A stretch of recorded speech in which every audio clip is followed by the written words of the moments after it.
des cours sur some et any. Il y en a déjà une certaine quantité. Ou pas.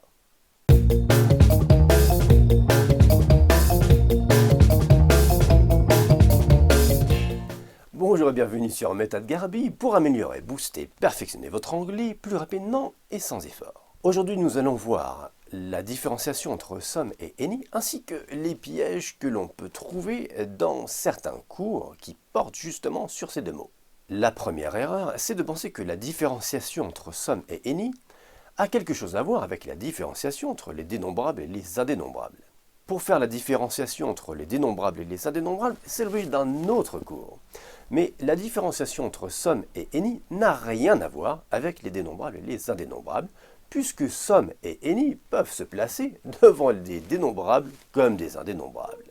En effet, some et any ne servent qu'à exprimer une certaine, incertaine quantité de quelque chose qui se compte ou qui ne se compte pas. Oublions donc les dénombrables et les indénombrables et concentrons-nous sur some et any.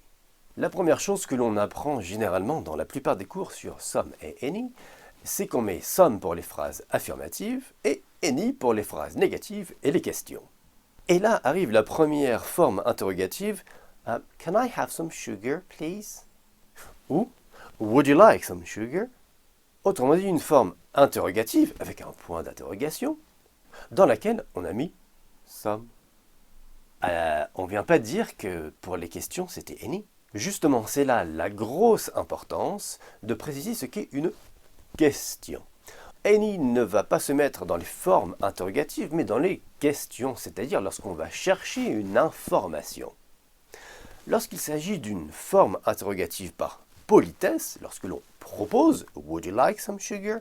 ou lorsque l'on demande gentiment une requête polie « Can I have some sugar, please ?» Dans ces cas-là, on va mettre « some ». Et ensuite, après ces formes interrogatives dans lesquelles on peut mettre « some », arrive la forme affirmative dans laquelle on peut mettre « some ». Le cas classique du magicien qui vous propose de prendre une carte, n'importe laquelle. Pick a card, any card. Et là, la première règle de some et any s'écroule totalement, puisqu'on a some ou any dans une phrase affirmative, any dans une phrase négative, et some ou any dans des formes interrogatives. Il faut juste savoir ce que c'est une question, une requête et une proposition. Si vous venez d'arriver sur la chaîne Méthode Garbi, profitez-en pour vous abonner, et surtout, vous êtes sur le point de découvrir un moyen mnémotechnique pour enfin être tranquille avec some et any. Pour ceux qui connaissent bien la chaîne, bien évidemment, nous n'allons pas apprendre par cœur une règle sans vraiment savoir pourquoi, mais surtout avoir un petit moyen mnémotechnique à partir d'une question pour faire la différence entre some et any. Qu'il s'agisse d'une phrase affirmative, interrogative ou, dans certains cas très exceptionnels, négative, le choix de some et any répond à cette question. Est-ce que lorsqu'on dit la phrase, on présuppose qu'il y en a? Lorsque je dis « I have some friends, I have some money », bien sûr, je présuppose qu'il y en a, puisque je vais même l'affirmer.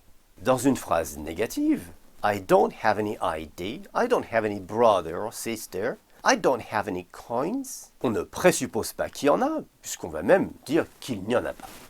Et dans toute forme interrogative, lorsque je propose quelque chose, « Would you like some sugar ?» Bien évidemment, je présuppose qu'il y en a, sinon je n'en proposerai pas.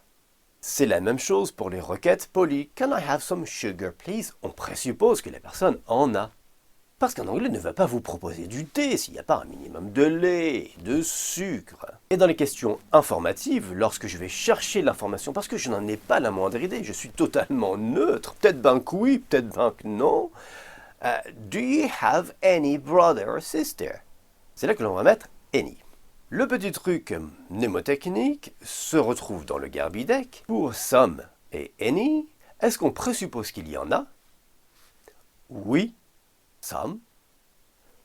Non. Any. On retrouve d'ailleurs le même moyen mnémotechnique pour any qui reste neutre.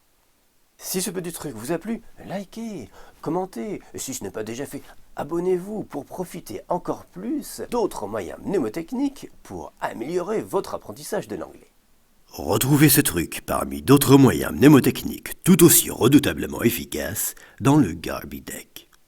Il ne me reste plus qu'à vous souhaiter bien du plaisir à améliorer, booster, perfectionner votre anglais avec